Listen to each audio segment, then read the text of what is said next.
Part 1. Part 1. You will hear a conversation between a woman and the librarian. Now you have some time to look at questions 1 to 6.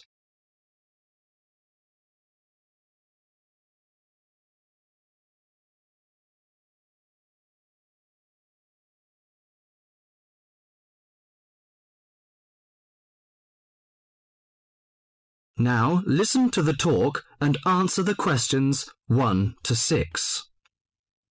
Good morning. Good morning. Can I help you? Yes, I'd like to join the library. We're new to the district, you see. Certainly.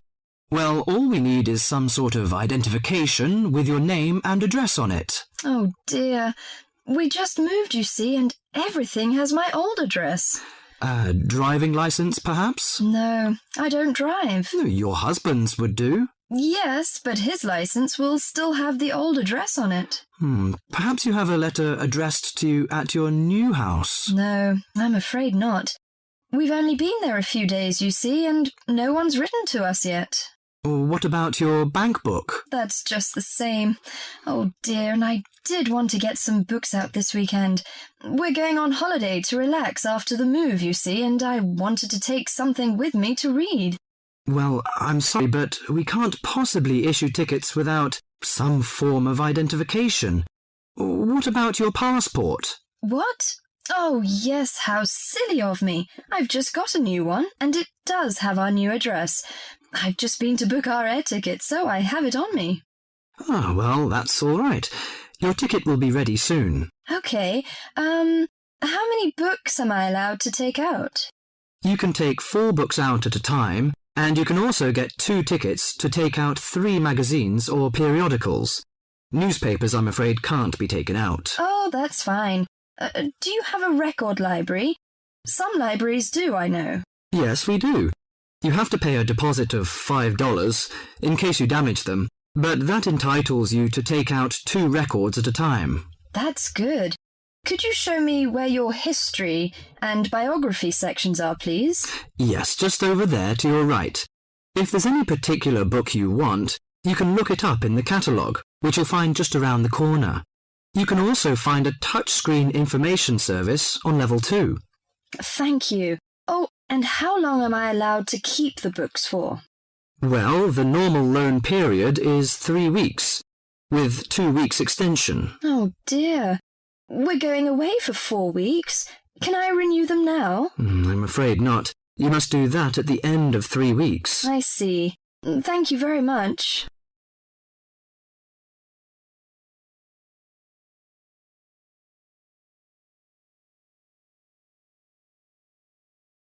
Before the talk continues, you have some time to look at questions 7 to 10.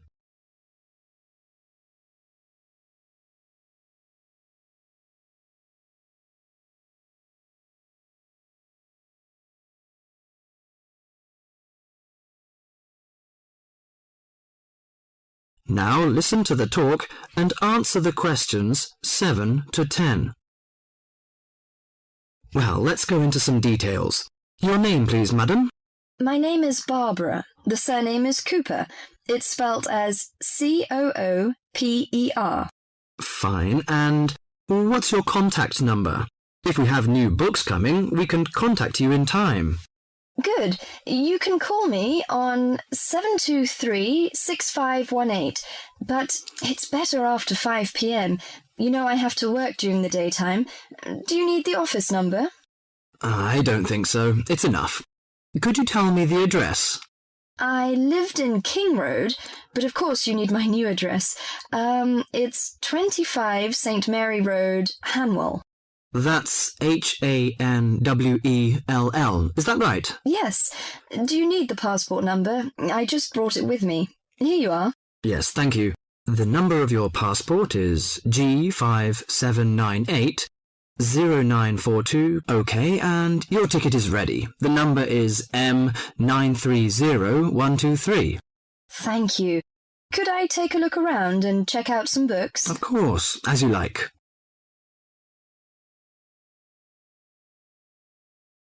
That is the end of Part 1. You now have half a minute to check your answers.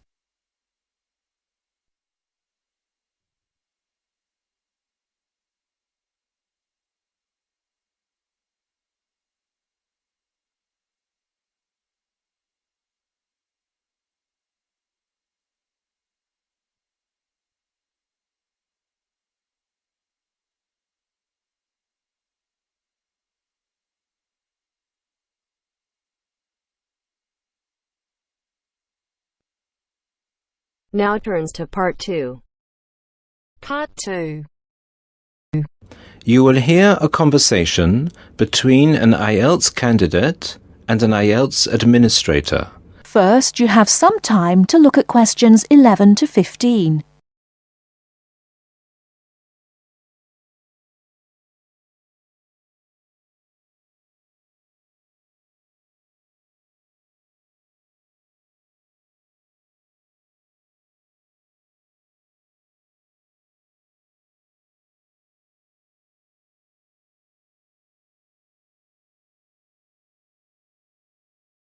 Now, listen carefully and answer questions 11 to 15. Good afternoon. I'm applying for a master's program at the University of Exeter in the UK. I'm planning to register for the Ielts exam at your centre next month. I have some questions I'd like to ask you before I register, if that's okay. Certainly. Would you be taking the academic module?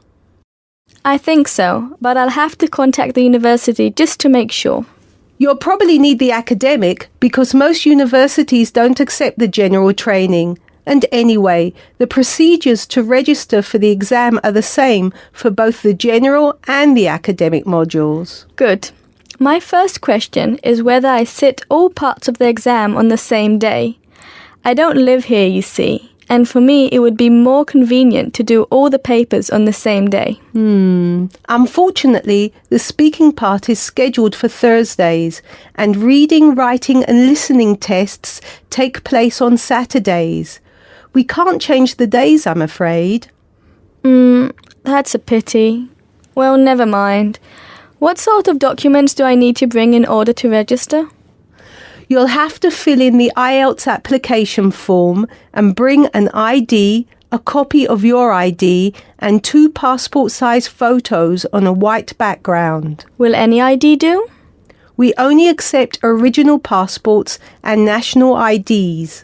That's good to know. Did you say that reading, writing and listening are scheduled for Saturday?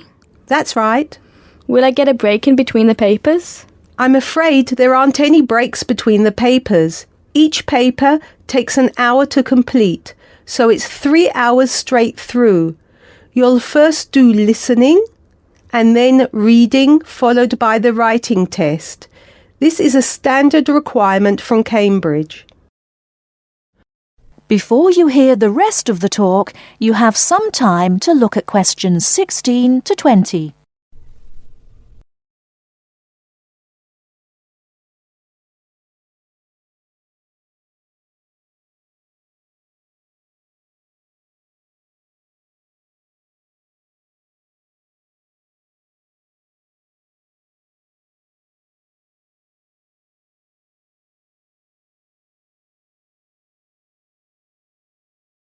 Now listen and answer questions 16 to 20.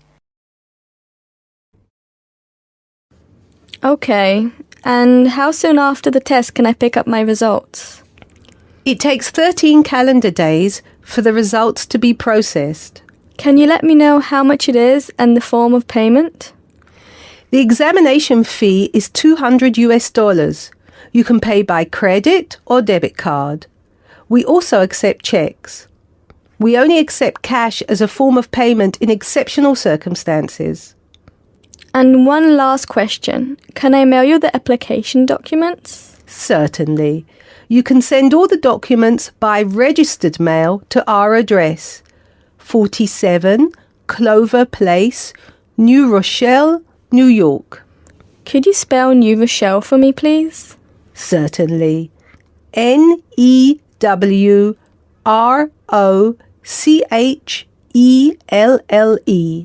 Could I have the zip code as well? Sure. Our zip code is 10806. Thanks. You can also email us at inquiry@examsmail.com or phone us at 325-9082. I think that's all. Thank you very much for all the information. Bye. You're welcome. Goodbye. That is the end of part 2. You now have half a minute to check your answers.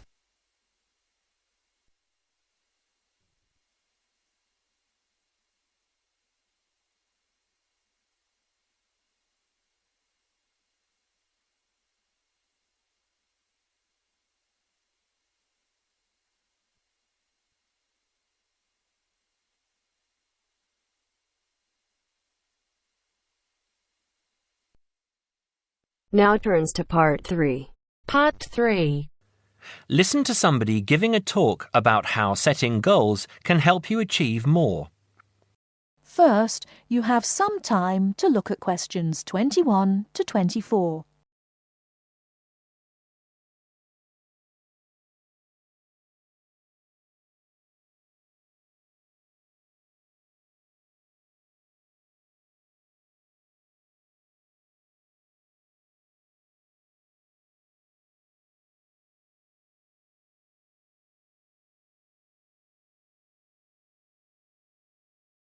Now, listen carefully and answer questions 21 to 24.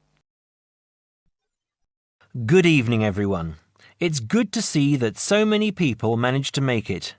An achievement in itself when I'm sure you're all so busy. This evening, I'm going to talk with you about setting goals and how setting goals can help you understand what you really want to achieve. First, though, I'd like to start by saying what I think achievement actually means. I think some people think it's simply about being successful in a job or making money, but it certainly doesn't have to mean that. Achievement is simply accomplishing goals that you set for yourself, doing what you plan to do, and people might plan to do all sorts of different things. Achievement is about realizing your dreams. I would also like to say that to achieve, you must have belief. Belief that you can do whatever it is you want to do. There is more to achievement than simply wanting to do something. Anyone can say that they want something, but actually getting it is not so easy. To get it, you must believe that it is yours. Not having belief is the main reason that so many people do not achieve. If you really want something, you must talk and act like you already have it. Then you have belief, and then you will achieve. So, goal setting. Goal setting is about imagining the future and then turning the dream into a reality. Setting goals helps you to be clear about what you really want and helps you concentrate on getting what you want. Setting goals will help you see what is stopping you from knowing what's important. And because achieving goals makes you feel good, you will be more confident and succeed more easily. Goal setting is something that all achievers do, whether they are high flyers in business or successful athletes. It is important that you set both long-term and short-term goals. First, you need to have an idea of what you want from life. I call this the big picture. Then you break this down into a number of smaller goals that you need to achieve in order to achieve the overall goal. As I say, the first step is to see the big picture. Think about what you want in the next 15 or 20 years. Doing this will influence all the smaller goals that you set yourself. Before you hear the rest of the talk, you have some time to look at questions 25 to 30.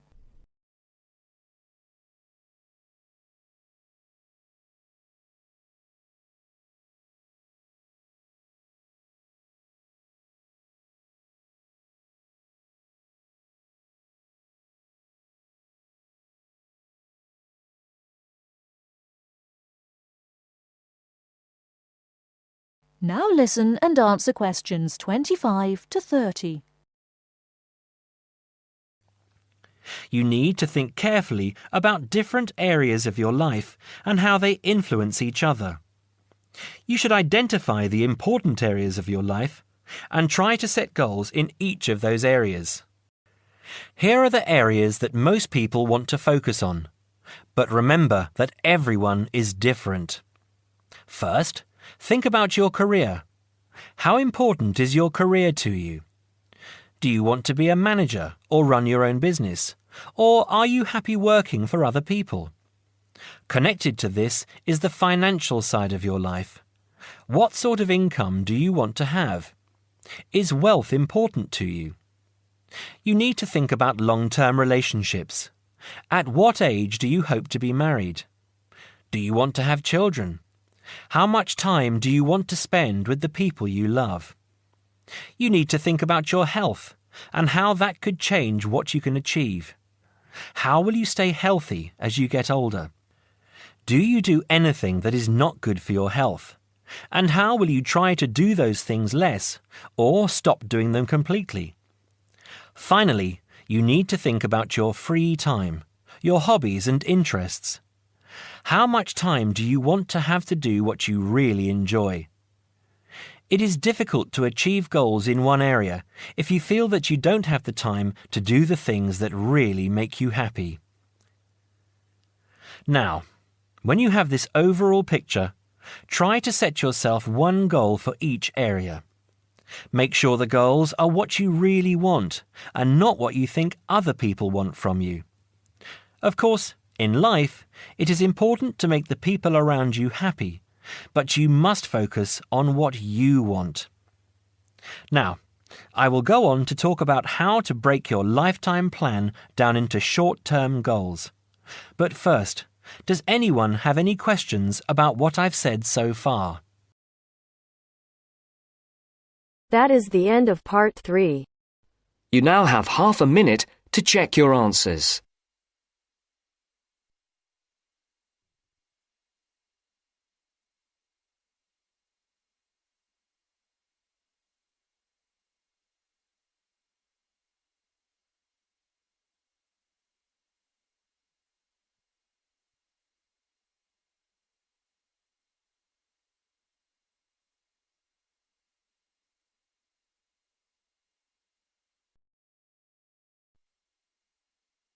Now turns to part 4.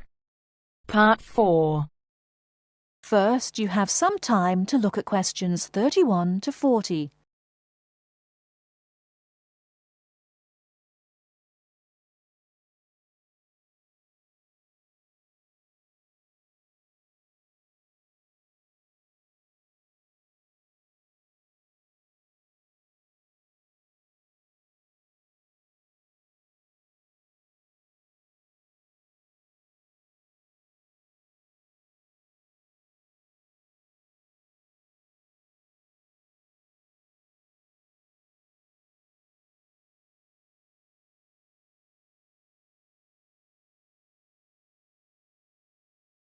Now, listen carefully and answer questions 31 to 40.